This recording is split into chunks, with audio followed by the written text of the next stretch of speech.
Have you ever wondered how you'd survive alone on a deserted island, a vast desert, or an untouched forest? Today, I'll share the incredible story of Ada Blackjack, who managed to survive on the harsh Rangel Island in the Arctic. In this unforgiving landscape where others gave up, she displayed remarkable resilience and determination. How did she escape polar bear attacks? Settle in, and let's explore this epic struggle together. Ada Blackjack was born in 1898 in Spruce Creek, a remote corner of Alaska. Though an Inuit by birth, she never had the chance to learn her people's hunter-gatherer lifestyle. Her mother, hoping to provide a better future, sent her to Nome. There, she was raised by Methodist missionaries, learned English, and acquired skills unusual for Native women of the time. Besides cooking and housework, one of her most valuable skills was sewing. She specialized in fur clothing, vital in Alaska's harsh climate. At 16, she married a local dog sled driver named Jack Blackjack, but her marriage turned into an ordeal of abuse and neglect. Despite efforts to build a family, Ada only kept one of her 3 children, Bennett, alive. Bennett's chronic tuberculosis added to Ada's already difficult life. In 1921, while exploring the Seward Peninsula, Jack suddenly turned his sled around, abandoning his wife and son in one of the world's most inhospitable places. Ada Blackjack, carrying her son who was too weak to walk, trekked about 40 miles back to Nome. The little boy was frail and sick, likely suffering from tuberculosis. Abandoned by her husband, Ada was penniless and lacked resources to care for her son. Financial hardship forced her to place Bennett in an orphanage. Separation from her son was a constant source of pain for Ada. Heartbroken, she vowed to work hard and earn enough money to bring him back. In Nome, she heard about an Arctic expedition led by Vilhjalmur Stefansson, heading to Wrangel Island. They were looking for an Alaskan native seamstress who spoke English, and Ada was a perfect fit. After talking to the 4 men, things looked promising, so she agreed to join them. She was assured she'd be well fed and cared for during her 1-year contract. Also, she wouldn't have to worry about daily tasks related to Arctic survival. This was a huge relief for Ada, as she was terrified of encountering polar bears. Oddly, Stefansson, the man behind this operation, wasn't planning to join the team as he was on a lucrative lecture tour in the United States. But he'd explored the Arctic for years, so he left the mission to his carefully chosen team. Icelandic-American Vilhjalmur Stefansson organized and funded an expedition to Wrangel Island, north of Siberia. Stefansson was a seasoned Arctic explorer, so he had no trouble finding men for the expedition. He evaluated those with advanced knowledge in geography and other sciences, forming a 4-man team led by 20-year-old Alan Crawford. The other 3 men were 28-year-old Lorne Knight and Fred Maurer, along with 19-year-old Milton Gall. Initially, Stefansson wanted to claim Wrangel Island for Canada, but the government refused to assist the expedition. He then turned to Britain. But again, the government showed little interest in colonizing this remote island. Despite these setbacks, the expedition proceeded. Stefansson saw the Arctic not as a barren wasteland, but as a friendly Arctic. The team faced bad luck and poor decisions from the start. They planned to buy a light umiak for hunting, but were shocked by the $120 price tag. Instead, they bought a much smaller leather boat and a clumsy wooden dory, which ended up falling into the sea. They also took Inuit families with them, a common practice among Arctic expeditions at the time. However, most indigenous people received little or no recognition for their crucial roles in many famous European and American expeditions. When departure day arrived, all the Inuit except Ada backed out. Too risky, they said. This made Ada doubt whether she should embark on an expedition with 4 men she didn't know. Above all, she had a deep fear of polar bears, so she consulted a shaman in Nome before the journey. But her visit didn't entirely ease her worries. The shaman had said, "Death and danger lie ahead." She was also warned to be careful with fire and knives. You'll understand why I'm telling this part of the story later. So Ada, the team's sole native member, remained an untrained but hopeful participant in an uncertain adventure. Her role on the expedition was crucial. Her expertise in sewing was indispensable for making and maintaining the fur clothing necessary for survival in the Arctic's harsh conditions. Despite having no survival training, she joined the expedition, hoping her contributions would support the team's success. She was sure She'd never earn enough money to treat her son's illness if she stayed in Nome doing odd jobs like sewing and housework. She would receive a $50 monthly salary for the one-year expedition. This translates to about $700 in today's money, but for Ada, it was a sum too large to refuse. Stephenson sent his inexperienced team north with only 6 months' worth of supplies, giving empty assurances that the friendly Arctic would provide ample game to supplement their stores until a ship picked them up the following year. So, on September 9, 1921, a scared and shy 23-year-old Ada, along with the other explorers and a cat named Victoria, set sail on the Silver Wave towards Wrangel Island. After a week at sea, on September 16th, the team finally reached Wrangel Island. Upon arrival, they followed Stephenson's instructions and planted Britain's Union Jack into the ground. Although Wrangel Island was considered Russian territory, Stephenson's team was ill-equipped and quite inexperienced. The sled dogs were weakened from the journey, and while setting up camp, they discovered that much of the food they'd brought had spoiled. Nevertheless, they remained optimistic with Stephenson's assurance of abundant game on the island, ensuring they'd have more than enough to eat. But they soon faced the harsh reality of survival in the cold Arctic. Ada quickly discovered the island was teeming with polar bears. This fear, coupled with homesickness, led her to develop a condition called Arctic hysteria. In her first few months there, Ada became very emotional and developed strong feelings for Crawford, further complicating matters on the island. She often ran away from camp, forcing the men to cook their own meals. While this wasn't a major issue, Ada was supposed to sew warm clothes for them, or they'd freeze in the winter. The men spread their tents across the island to cover more hunting ground, which helped keep Ada away from Crawford. Despite this, Ada walked 15 miles to Crawford's camp several times, only to be dragged back, screaming at night.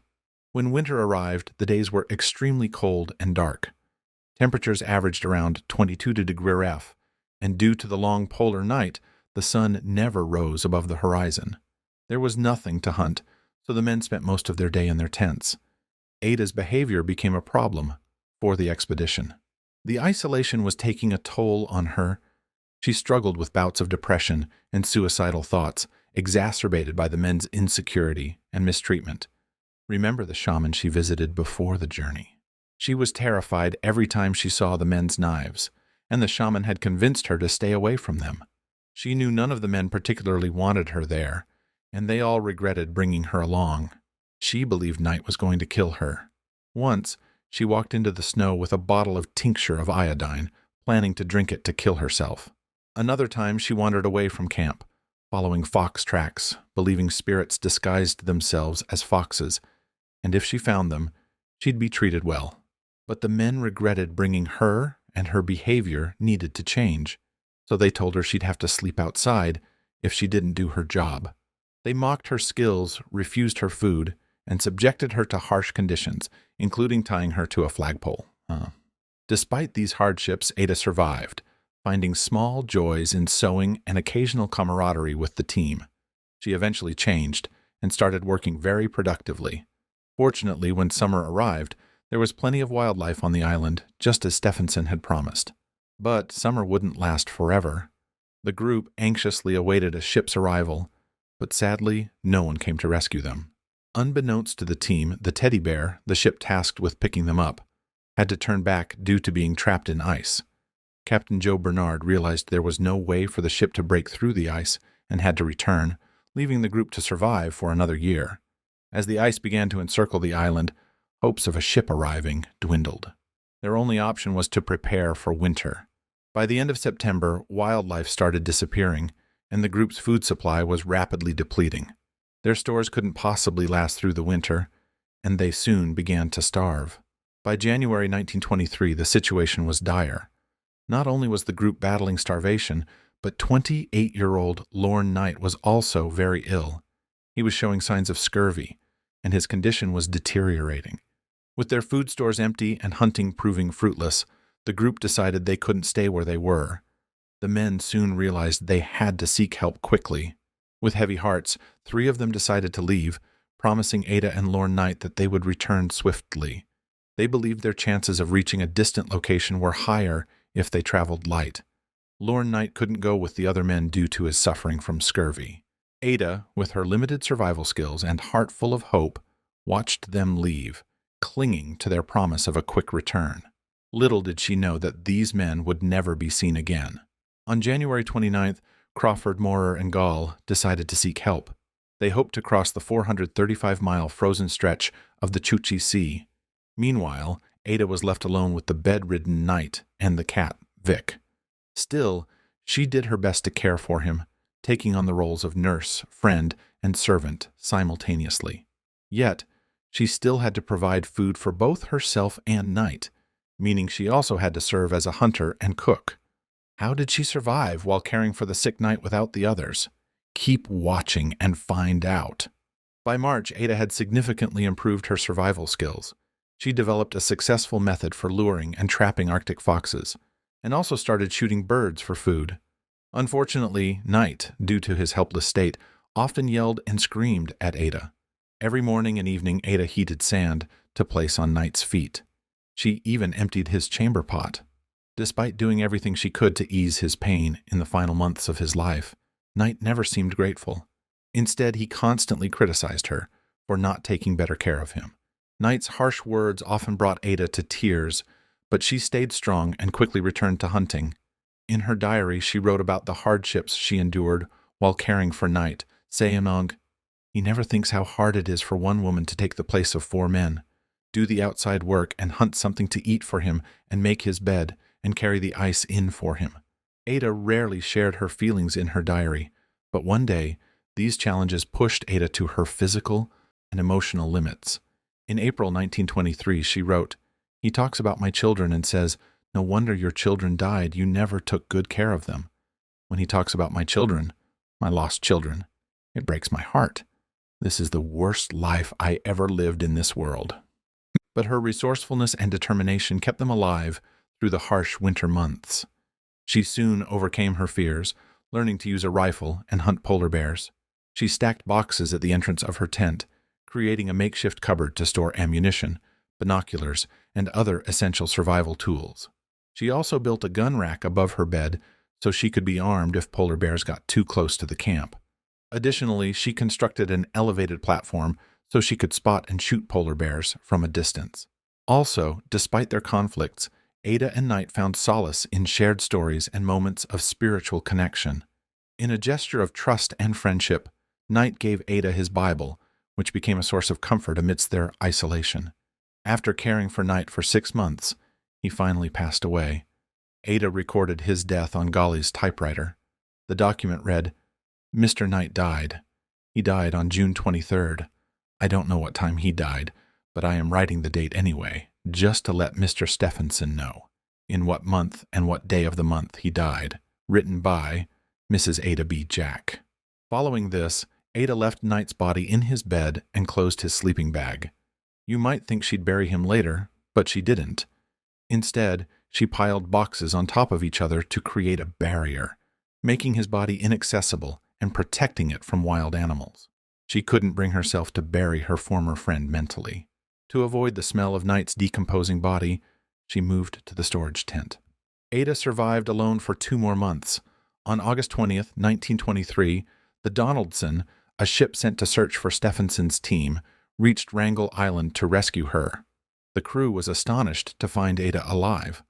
A woman had managed to survive in the harsh Arctic for 2 years, the last 8 months of which she was entirely alone. After her rescue, Ada became known as the female Robinson Crusoe. Her story made headlines worldwide. Many people admired her courage and perseverance. But Ada was uncomfortable with the media attention. She just wanted to be reunited with her son and return to her normal life. With the money she earned, Ada retrieved Bennett from the orphanage and provided him with a good education. But the traumas Ada experienced never left her. She continued to struggle with depression and anxiety. Ada Blackjack passed away in 1983 at the age of 85. Her story lives on as a testament to the incredible strength of the human spirit and the survival instinct. She was a woman who never gave up in the face of challenges and never lost hope, despite all odds. Ada Blackjack was a true survival hero,